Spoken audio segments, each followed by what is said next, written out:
Welcome to Getting Rich Together, the show for successful women who are looking to take their financial futures to the next level. I'm your host, Syama Bunten. When I started my wealth building journey, nobody knocked on my door to give me all the answers. So I want to talk to the experts who've done it and bring the answers to you so we can discover the right opportunities that will help us achieve the financial futures we've always dreamed of together and have fun doing it. So let's dive into this episode and start getting rich together.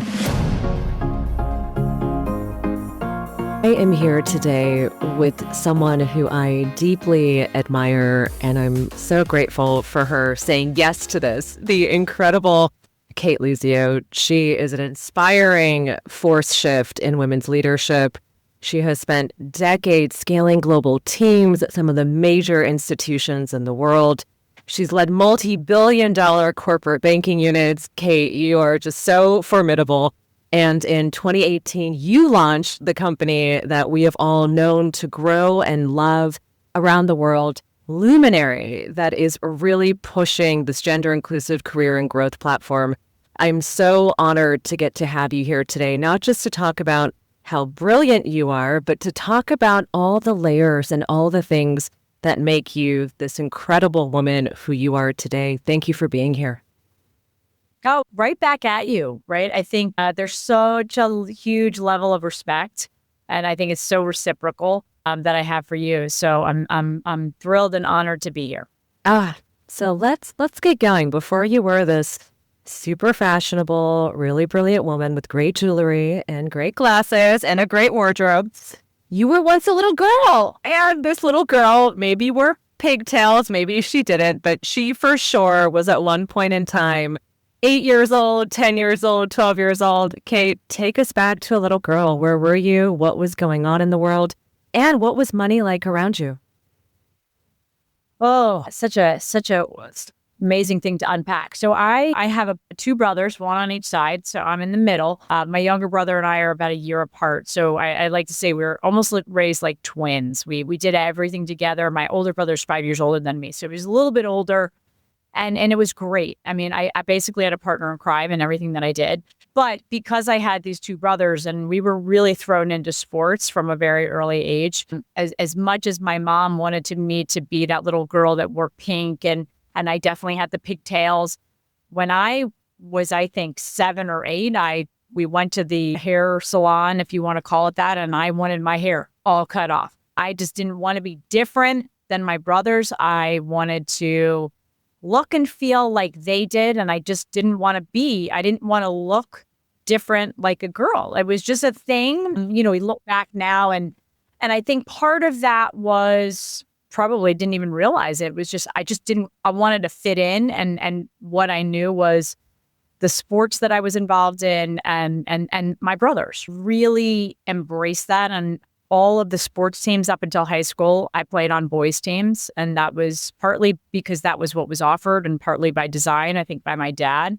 And so, yes, I was a girl and I'm a girl but I really didn't embrace like my femininity, I think, until well after I graduated from college. Money, you know, I'm a Gen Xer, and my father was an FBI agent. My mom was a teacher. And so we were really middle class, and we were always heard, or at least about saving money, right? There was a lot of talk about saving money.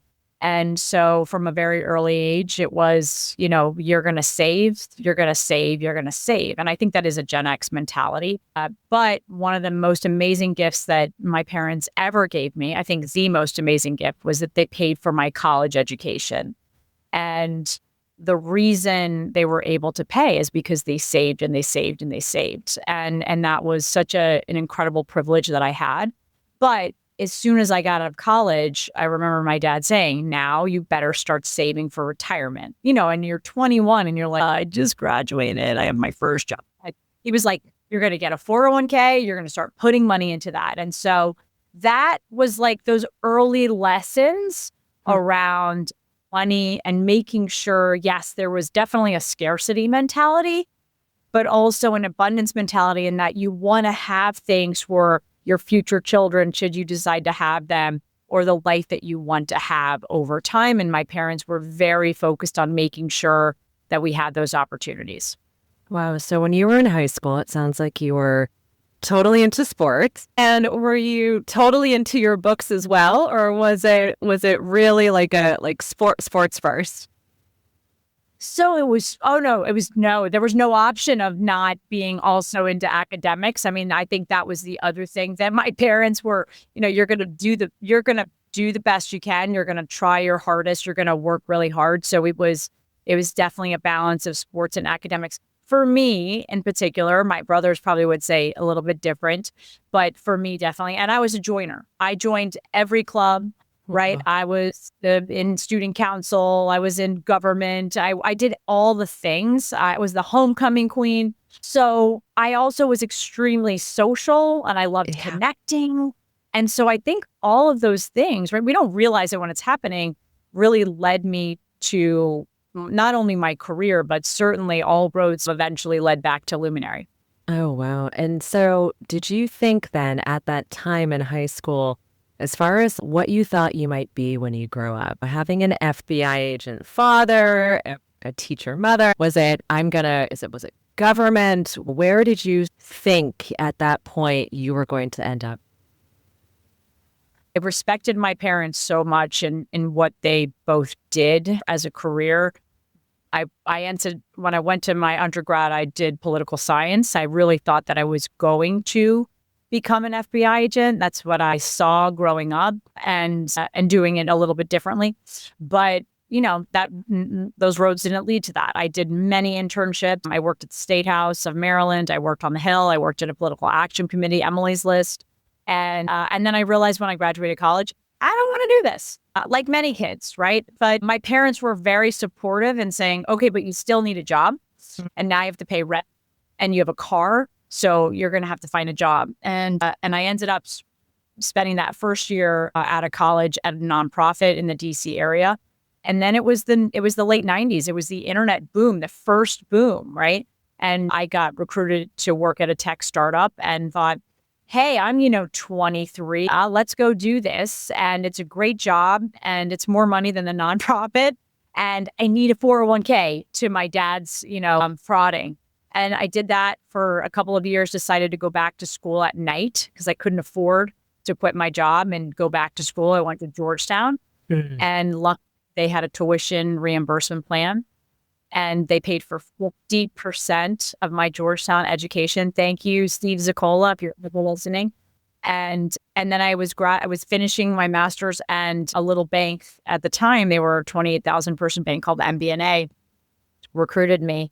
And that led to, almost 2 decades in finance. Wow. Okay. So it's so fun to hear that you started off in the world of tech startups and how funny the universe is when things come full circle and you find yourself right again in this world decades later. So I absolutely love that. And then, this idea of going to work for a bank and starting to think about, other people's money or the systems in the financial arena and all of these things. As a young person, I imagine it's not only impressionable in terms of understanding systems and how the world works, but then also as you're looking at your own financial life. So as you started to approach this work, how did you start to, and when did you start to really internalize or learn things and go, wow, okay, this is not only a job that I have, but I'm also starting to figure out some more things for myself? It was really interesting because, you started in the nonprofit world and unfortunately, you're just not making a lot of money, but there was benefits. They had a 403B. Okay. And I'm cutting my teeth and it's a real job. And then when I got into the startup world, it was more money. It was like, oh my gosh, I now am making some money, enough that I could, cobble together buying my first house, which was another process go through in my 20s. And then getting recruited and see sort of that jump from a salary perspective, back then it was a huge jump, right? It was a mental jump for me. And I knew that I was working really hard in the startup environment, and I was going to always work hard. I continue to work hard. And so I'm just going to do it in a different way. And I think coming into finance, not having a finance or an accounting or a business degree, you're behind the eight ball, right? So I knew I was going to also have to work a lot harder than the people around me because they all had those backgrounds. Many of them had MBAs. I did not. My master's was in international relations. But I really leveraged the skills that I had and the transferable skill sets in a different way. And I remember when I was hired, one of the senior leaders of the business, he at the time I think was the CTO, he said to me, "We can teach you the technical stuff. We want everything else that you have. We love your profile." And that was the first time in my career I'd ever heard like my profile. What's my profile? And from then on, I just knew, one, I had to continue to build my profile. I had to start building relationships inside that firm because that's how things got done. And then at the same time, I had to work really hard to increase my knowledge base around the business and what we were doing. And then that led to the company that I worked for was acquired by Bank of America. So I went from a 28,000 person organization to a 250,000 person bank, to then staying there for many years, different jobs. And then JP Morgan recruited me to a role in London. And that was right as the financial crisis was starting. Didn't know if I was still going to have a job. I remember calling my boss who was in London and saying, "I already quit. Lehman Brothers just collapsed. Do I still have a job? Am I still moving to London?" And JP Morgan was fabulous. And they're like, "Let's go. We are committed. Get your butt to London," and then ended up staying in London with them for 7 years and then got recruited to HSBC in a global role. But throughout all of that, Syama, you take these jumps, and I think the goods and the bads along the way, part of what I knew just growing up was you take every opportunity to learn. And that's not learning about the job, that's learning about, mentorship and sponsorship and building your network, but it was also about learning about money.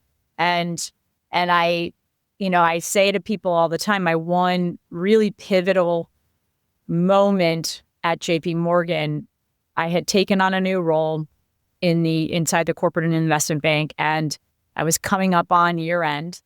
And my boss, who was the most demanding boss I've ever had, and I love him every day for that, I walked in ready to defend myself and all of my accomplishments. And he said, "Okay, so what's your number?" And I never thought about it. And he said, "You got 24 hours, come back to me with your number." And I got on the phone and I called all my friends, men in other banks, and said, "What are you guys thinking about compensation? What'd you get for your bonus?" And I went back the next day and I remember I had a piece of paper and I said, "This is my number." And he said, "Not insurmountable, pretty big jump, but we'll see what we can do." And then fast forward, I'll never forget it. I can still see the look on his face. At JP Morgan, I don't know if this still exists. You have this piece of paper when you get your year-end comp and your bonus. And so they hand you the paper. It's this whole pomp and circumstance. And I have no poker face. So I took the paper and I held it up because I thought, if this is terrible news, I'm going to be very upset. I don't want to cry. And if it's good news, I don't want to be smiling ear to ear. It was great news. And as I put the paper down, he is smiling ear to ear. And he says, "You show up for us, we're going to show up for you." And that was it. And I've told that story over and over and over, in particular to women, because I think it's so important that it's never too late to know your number, whether that's the number that you want to sell your company for, that you're raising money for, or just personally what you want out of your career path. And so I share it because I think it's important that we're transparent about the money conversation. Absolutely. And during these years, these pivotal sort of early banking years, as you started to see more earnership and you started to earn more, how did you, obviously your father's in the back of your head saying, "All right, Cate, maximize the shit out of this 401k. But then how else were you thinking about things? It sounds like you already sort of your first apartment or home that you would purchase, which is such an incredible accomplishment for a young woman to be able to say, "This is mine and I have this sort of stake in the ground." how else were you thinking about your pie, if you will, in this early stage as you were learning how to negotiate and ask for more, but then also obviously having more? What did you start to do with it? Yeah. So and again, I go back to this Gen X mentality. Also, I think generational, I still am. And I definitely was a cash hoarder, right? It was like save, save, save, max your 401k and then save money. Again, that's scarcity mentality because you never know when you're going to need it. I think, and that lent itself for many years to my advantage because then I could, I bought another house and I had an investment property. And then what I realized as I went through later in my career in finance, a divorce, I wasn't as prepared as I thought. And so finding the right financial advisor was critical. I'm a banker, but I'm not a financial advisor. I'm not a wealth manager. I'm not a private banker. I was a corporate banker. That's very different. And I think when you grow up in finance, one of the things that I know and I hear from a lot of, in particular women, but not just women, is that you're afraid to ask those questions because we think we're supposed to know it all because we work at a bank. And not true. I think we're normalizing that much more now, and this younger generation. So it was going through a divorce that really forced me to start thinking about my money differently, and then deciding to use my own capital, 7 years ago to build Luminary. But none of that could have happened, especially the utilizing my own capital, without all of those years of saving and investing in the right tools. I think definitely I have been more on the conservative side, but I'm having the right, I think, financial advisor and just people around you to ask questions. And I think that money conversation is so important that we have that now. But that sort of all of those things led me on, different points of my journey to where I'm at now. And believe me, I'm not an expert, and I still might talk to my financial advisor. And it's also sometimes embarrassing because you feel like I should have my shit together even more, but it's okay because you got to start somewhere. Yeah, divorce can be this incredible catalyst, huh? I mean, I feel it for myself. It was this big aha moment. And, it's some of these big traumas we can have in life when we're able to harness them can become these great catalytic moments of being able to have clarity and see the things we want and create a lot of change. And one of the other things I love that you said is that, obviously savings is there for you to use. And so I love this idea of, so many women and just people in general, when you're savings, and then the question should eventually come up, which is, but what on earth for? And when are you going to give yourself permission to use it? And so I'd love to just unpack, as you were developing this prolific corporate banking career, which is certainly not super risky on the entrepreneurship side, certainly far more structured, a lot more predictability. The cash is coming in. There's a lifestyle you can afford. When did you get the idea to go, okay, I'm going to put some or all or a lot of this on the line? Where did that come up from inside of you? How did you start to reconcile those potential financial decisions? So when I wrote the business for Luminary in March of 2018 or somewhere around there, I did the business plan and I had done an extensive, probably overly extensive competitive analysis of peers and players in the categories that I had been looking at. And one of the things that I kept seeing when I was doing that market research was like the raising. And, that wasn't what I did in my life as a banker, but I also was exposed to lots of companies in these portfolios that we managed that were raising. And I was like, that is such a high risk profile for banks to fund. To put it in perspective, WeWork was one of our big clients and we didn't want to lend to them.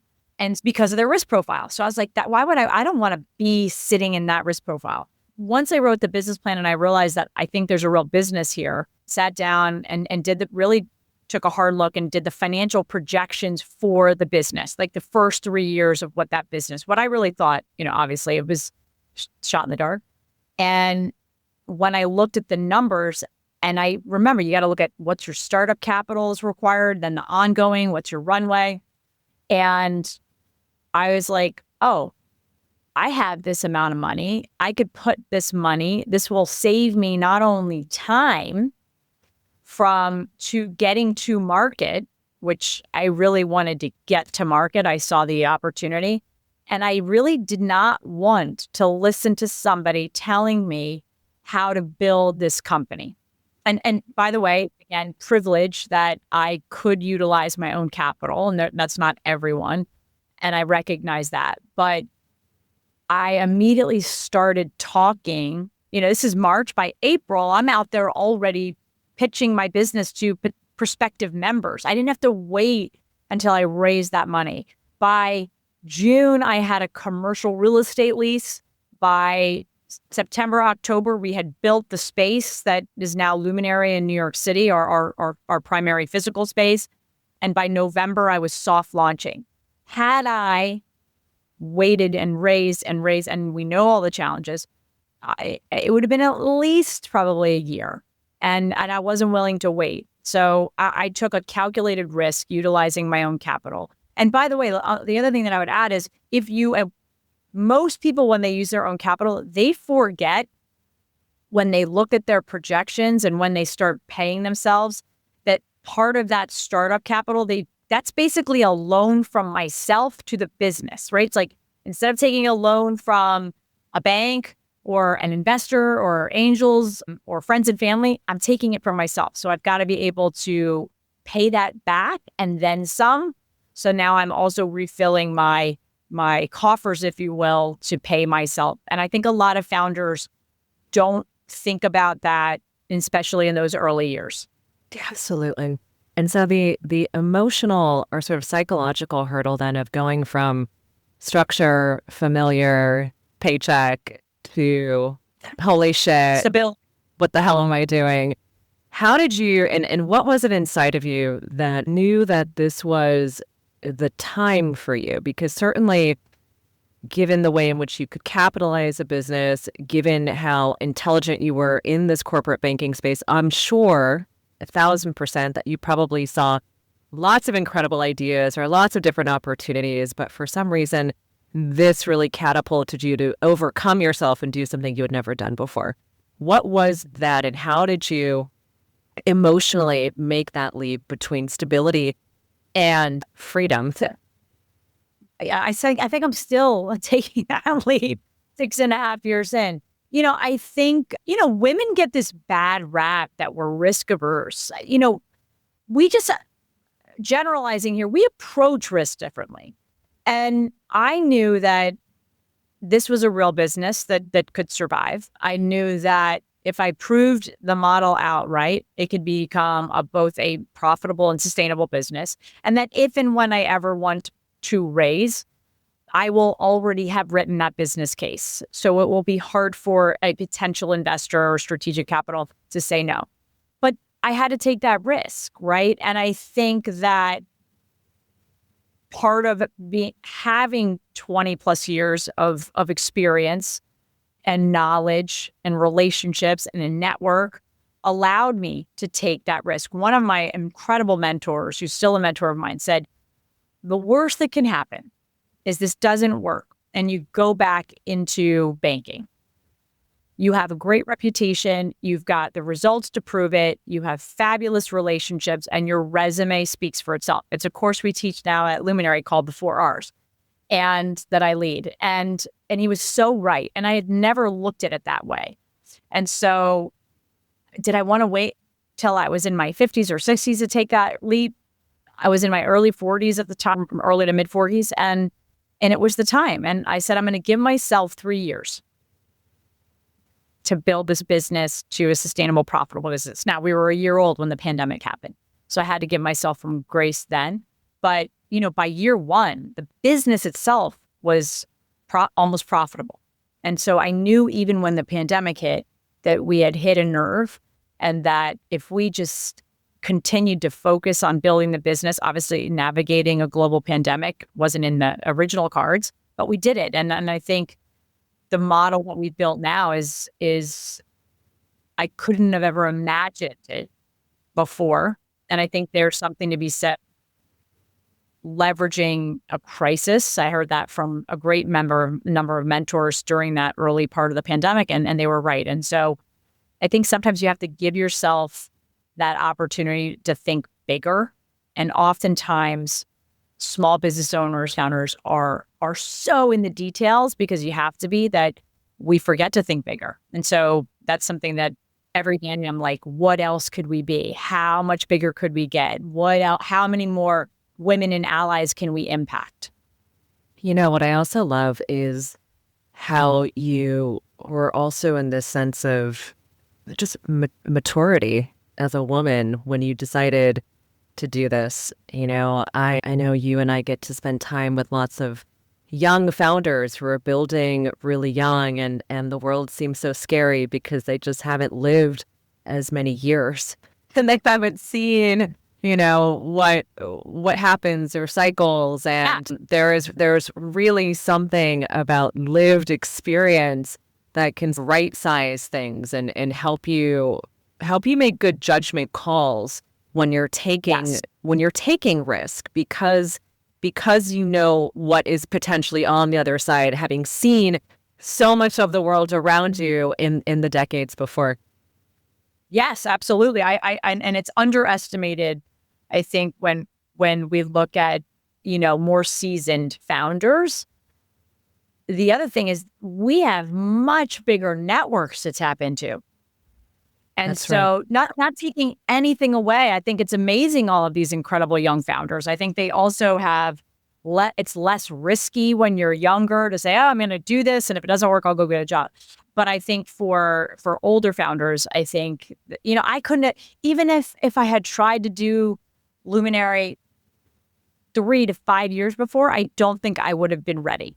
And so I think there was a time and a place, and that said, okay, you're going to do this. And, you know, I tell people this all the time. This is going to be the only business company I ever build. I don't know how long we're going to be around, but there will likely be a time in my life that I go back and work in a more structured corporate environment. I loved that.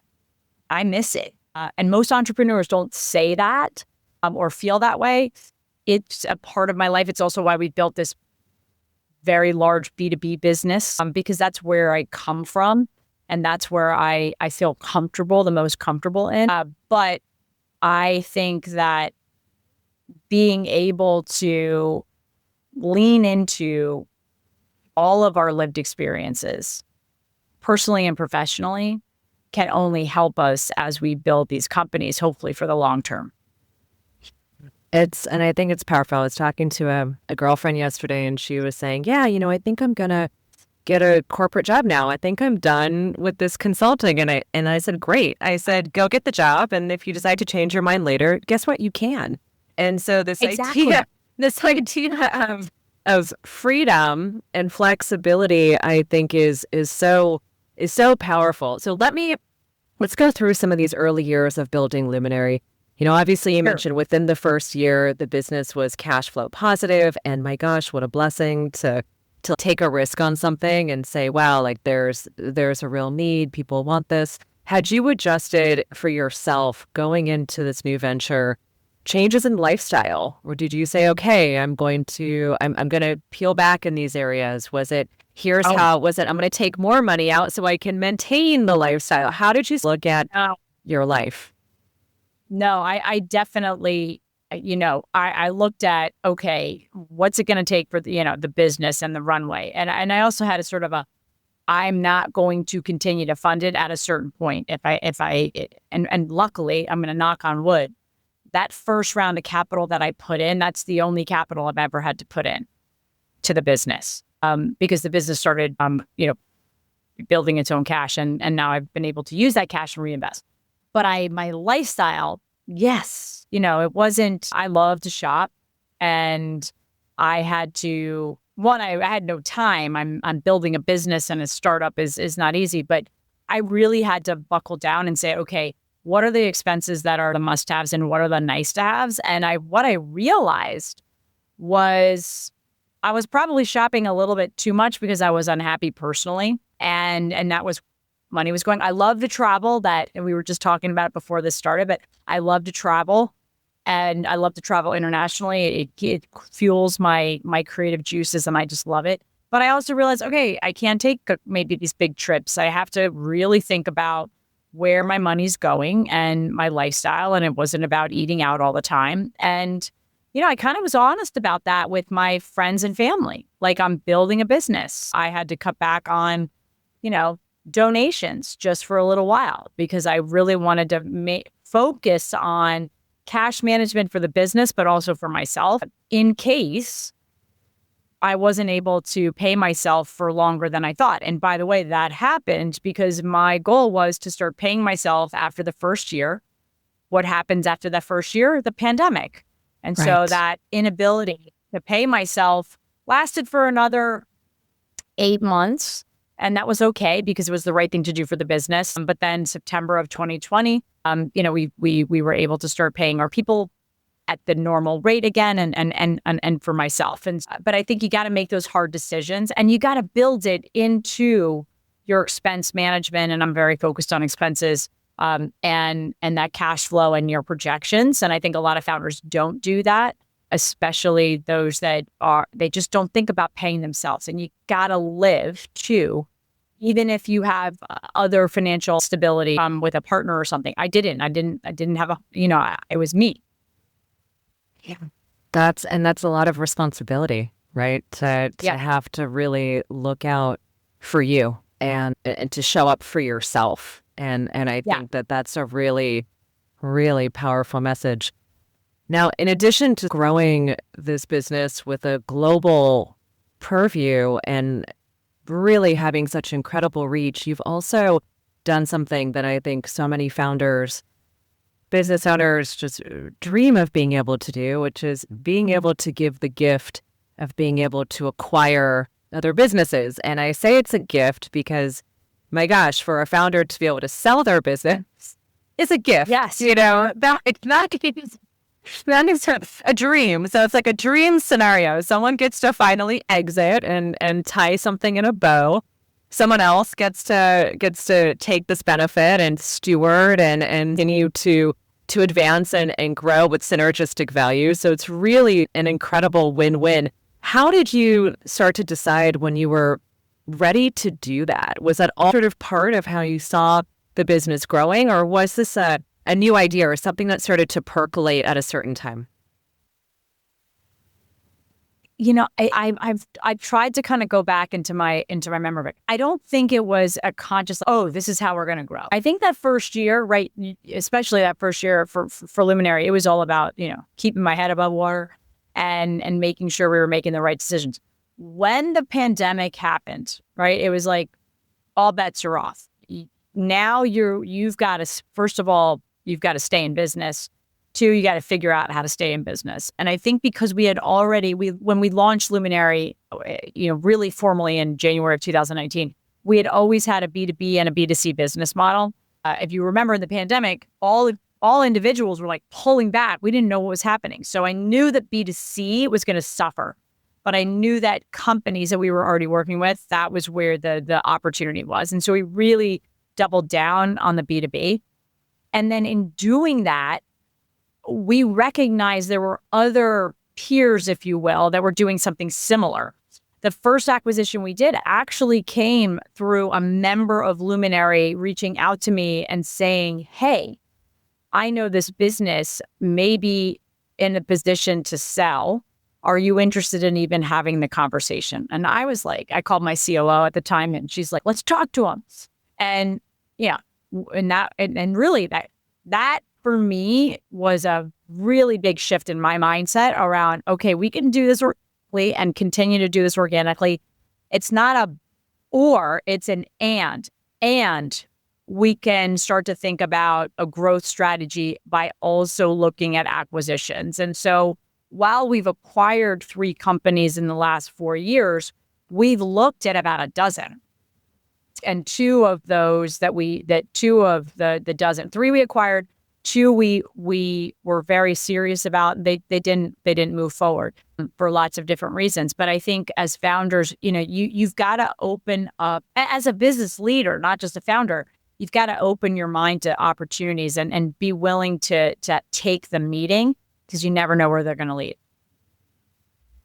And I know that you guys you didn't take out a loan to purchase the businesses. These were acquisitions out of your own profitability. Yeah. And as you guys were growing, from the standpoint of looking at now, the business is growing, it's starting to expand, you're starting to pay yourself.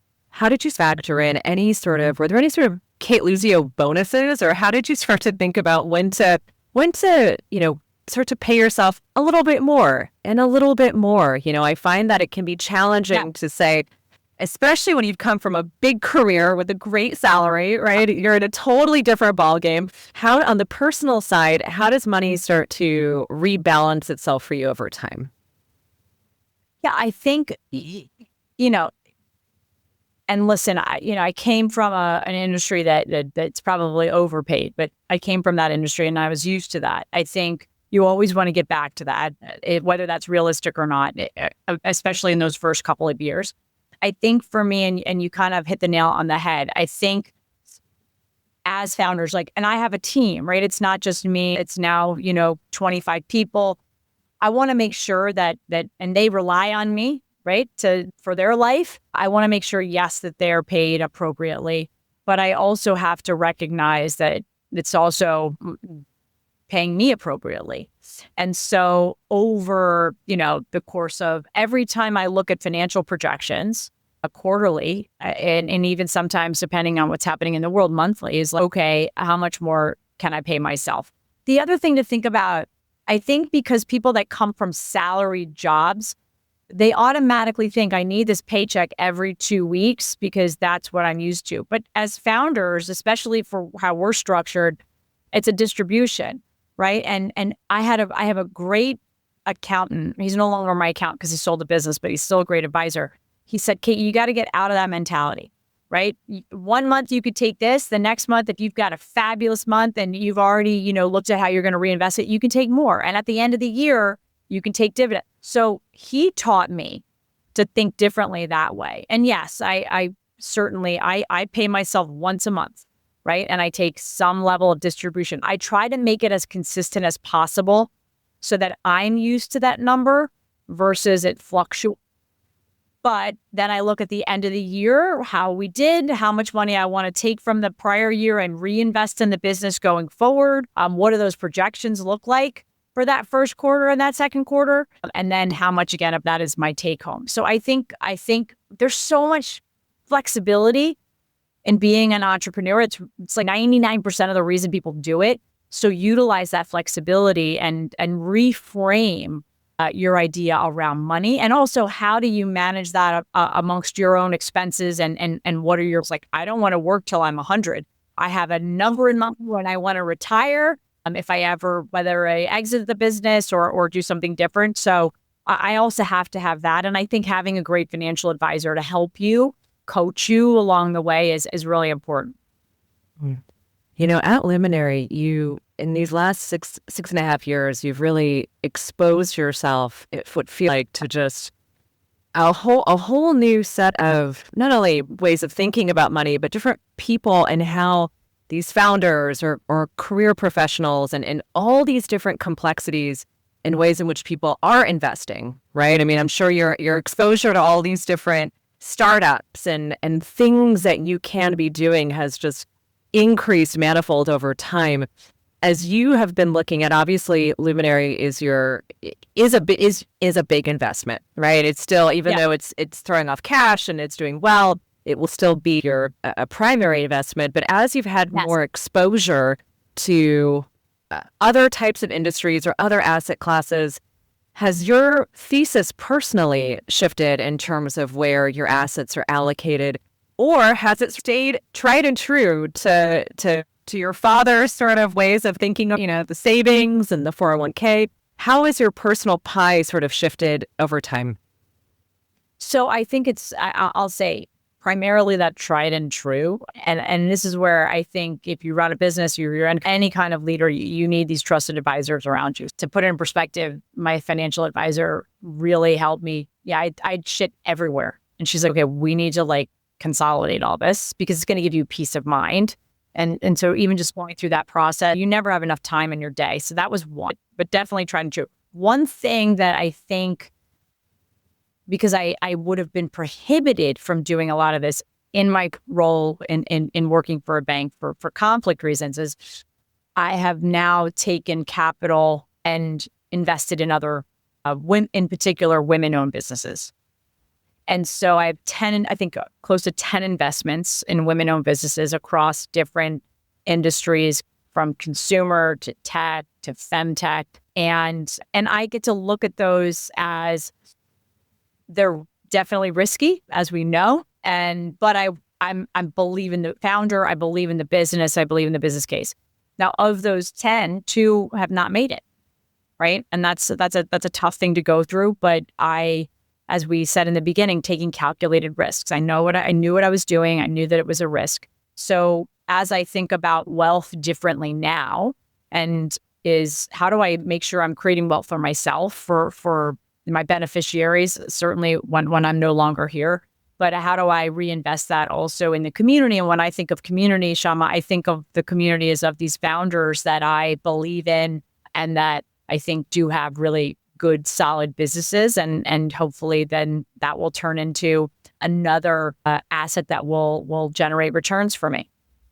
I love that. I think there's something also just really to be said about, businesses that make sense and make cash. Luminary is a great example of business that, doesn't need to have venture capital injected into it, doesn't need to have this high pressure threshold of performance at a hockey stick level that is just not, that's unrealistic or can really dilute your mindset as a business leader and a founder.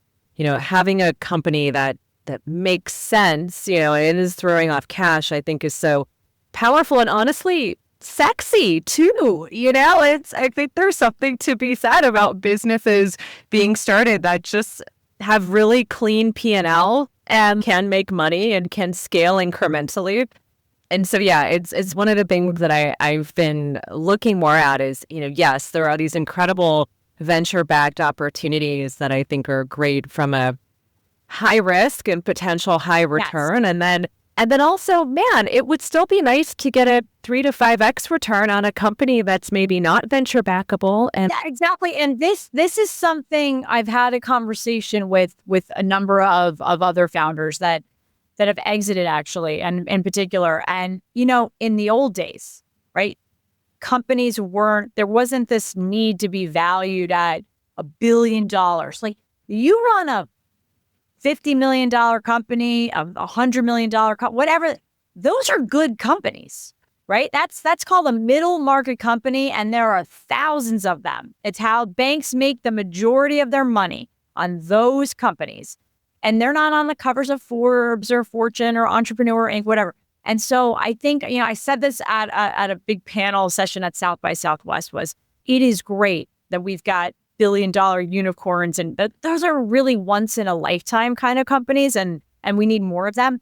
But by the way, if you want to build $1 million company or a $5 million or $50 million, that's a great goal. And if you're an investor and you get 2, 3, 4, 5 times X versus 10X, which is unrealistic in my mind, then that's a good return, right? God. So we've got to think, really evaluate our expectations out of what's been told to us by the media and all these companies. And listen, it's amazing to see companies like Rode and Poppy and Cate and Lesser Evil. I mean, incredible. But those are not every company. But Kay and I try to teach a lot of the founders that are part of the Luminary community and small business owners that if building $1 million company and being able to take home $500,000 of that is your goal, then that's your goal, right? You do not have to always be thinking about some unrealistic, also some bullshit valuation that's probably never going to come to fruition. And that's okay. And whether people think it's sexy or not, I don't really care. I don't really care, right? I want to build a business that's built to last. And if it takes me longer, then so be it. Oh, I love that.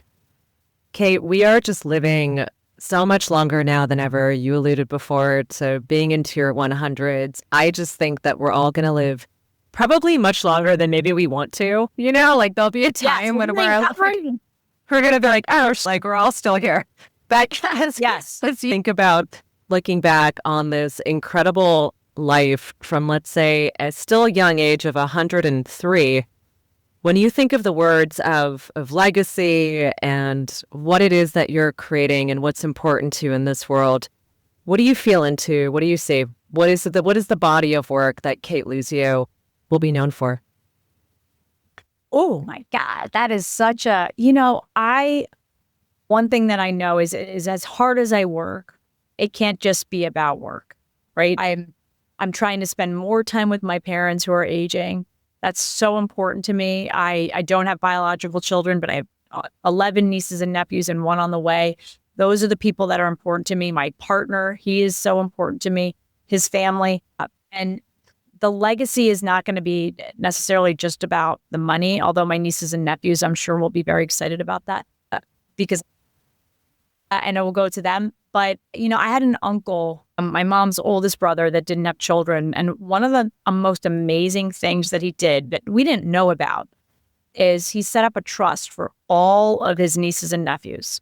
And so when he passed away in 2020 during the pandemic, we didn't know. And then all of a sudden, everyone got a chunk of money. And his legacy isn't just about the money, right? It's about the fact that he wanted to do good for his family without having his own children. These were an extension of him. And so whether that's my nieces and nephews, my great nieces and nephews, I want to be able to live on in some way. And certainly Luminary, for as long as we're here, I just want to be able to know that each day we're having an impact in someone's life. And you are. And it's so real, what you've created, your energy, your vision. And you have so much integrity, Cate. Thank you. Yeah, just really, it's going to sound very old fashioned, but a real stand up woman, like really, it's very, you're strong and solid and speak what's on your heart and on your mind. And the world is better for it because when it comes to leaders who are visible, who people do hear from, everyone these days calls themselves an expert. But man, when it comes to speaking with integrity and heart, that's when you can really tell who has lived experience and who just has ChatGPT. And so it's a really different ballgame. As we start to wrap up, gosh, I love that you said earlier you love to shop. I do as well. I love to ask about some of your most favorite ways to spend your money, the ways that bring you the most joy, that put a smile on your face. Tell me and spill the tea. What makes you happy when you spend your money? So I mentioned I love to travel, and that for me is, I think it's a great return on investment when I travel because I'm learning new things, I'm meeting new people. I just came back from Greenland, and that was worth my investment and my time because I've learned something, and I think that this year in December I'm going to Rwanda. That will be my 130th country. Oh my gosh. And my 20th country, Africa, and my 50th year on this earth. So it's all, something there. It's magical. The other thing is I love to shop. That's where I love to be creative. I do the funny outfits of the day. I'm not an influencer, but it just gives me joy. And I love to shop. And I think I'm learning so much from this younger generation about the circular economy and Pickle and Poshmark and Depop and thrift. I've always been a thrifter, so I'm always like a high-low. So I could go and shop for an investment piece to Zara, right? And I think it fuels my creativity. I love doing it with friends. I have, some of my best friends. I love doing it with young people too, as they're figuring out the way to dress. I get to do it next week with two of my team that approached me and said, I need to know how to dress more professionally. I'm like, yes, let's do it. That. Those are the fun with my money. And then I love gifting people. I mean, Christmas, amazing. I love putting thought and effort into it. It's not about just the spending of the money. It's about the true thought behind it. And all of my nieces and nephews know that. Those are the things how I like to think about my money. But again, there's always in the back of my mind, my dad sitting on my shoulder, save your cash, save your cash, save your cash. I'm also doing that. We love Dad. He's so great. Yes. Yes. That's so awesome. And my last question for you, Cate, is obviously you're in such a position of being in service. You know, it really feels like you didn't say it directly, but service for me is what I would see just written all over your legacy. And one of the things that I love about this show and the community of women that listen is that we all love to see one another's visions of the world come true and evangelize and support each other, no matter how big or small it is. So this is your moment. What are you calling in? What can we do for you? What do you need? Oh, what do I need?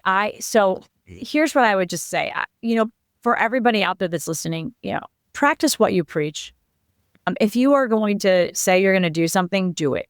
We don't have time to waste, right? So for those of you out there, I get it. We're at capacity. We're all so busy. We all have incredibly chaotic lives, and this world is chaos too. But practice what you preach and show up so that you're role modeling for others. What I need is for people to I believe in reciprocity, right? I said it from the very beginning. That's how I was trained in banking. There's always reciprocal opportunities. Reach out to me. If you want something from me, remember at some point I might want something from you. And that's the two-way street of a reciprocal relationship. And then if you love Luminary, you know us, then talk about us, right? Most of, if not all of the way people find out about Luminary is through word of mouth. And that's so organic, and that's how we want to keep it. I love it. Cate, I'm grateful for you. Thank you for being this incredible woman. Thank you for saying yes to being on the show. I am always so in awe of everything that you're doing and grateful to have you in my vortex. Thank you. Likewise, thank you for having me. And what you are building too is awesome, and I'm here for it in any way I can help. And I just think you're amazing. Thank you so much for tuning into this episode of Getting Rich Together. Please take a minute to subscribe. And if you like this episode, I'd love it if you could share it with a friend who is ready to elevate their financial future. Until next time, let's keep getting rich together.